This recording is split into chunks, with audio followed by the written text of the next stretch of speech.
Europe 1 réveille les Français. Europe 1, 7h24, Thomas Soto. Le FN qui rit, c'est ce sondage publié hier qui met le parti de Marine Le Pen en tête des intentions de vote aux européennes. Mais le FN qui fait la grimace, c'est quand il regarde ses comptes. Bonjour Caroline Roux. Bonjour Thomas. Aujourd'hui, aucune banque française ne veut, semble-t-il, prêter d'argent au Front National pour qu'il puisse financer sa campagne. Oui, et Marine Le Pen a même constitué un dossier. Elle a conservé toutes les lettres de refus des banques françaises. Elle affirme avoir tapé à toutes les portes en vue des municipales et des européennes à la recherche de 5 millions d'euros, une somme nécessaire pour financer les salles, les affiches, les déplacements. L'affaire est prise très au sérieux à tel point que le Front n'a programmé aucun zénith, aucun grand meeting pour ses campagnes à venir. Il faut serrer les boulons en attendant de trouver une solution car à chaque fois, la réponse des banques est la même. Nous ne prêtons plus aux partis politiques depuis que le Conseil constitutionnel a invalidé les comptes de campagne de Nicolas Sarkozy. Ah d'accord. 11 millions à rembourser. On s'en souvient.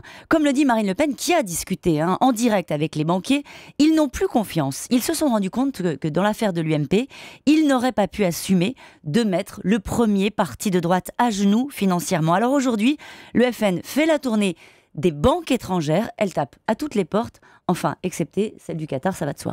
Et c'est un problème qui ne concerne que le Front National, parce que si les banques ne prêtent plus, elles ne prêtent plus à personne. Eh ben non.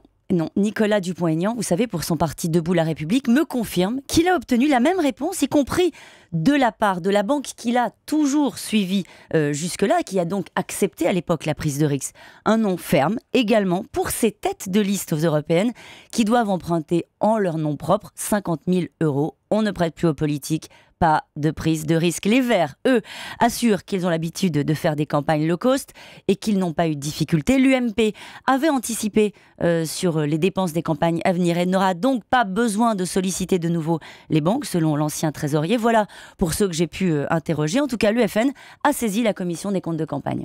Eh bien évidemment. Pourtant, si on prend l'exemple des européennes, si je ne dis pas de bêtises, il faut faire 3% pour avoir droit au remboursement des comptes de campagne. On peut quand même penser que le Front National sera bien au-delà de 3%. On a vu le sondage d'hier dans le JDD. Mais comprenez bien Thomas, c'est plus le sujet. Les sondages ne sont plus un élément qui permettent aux banques de mesurer la prise de risque, comme c'était le cas auparavant.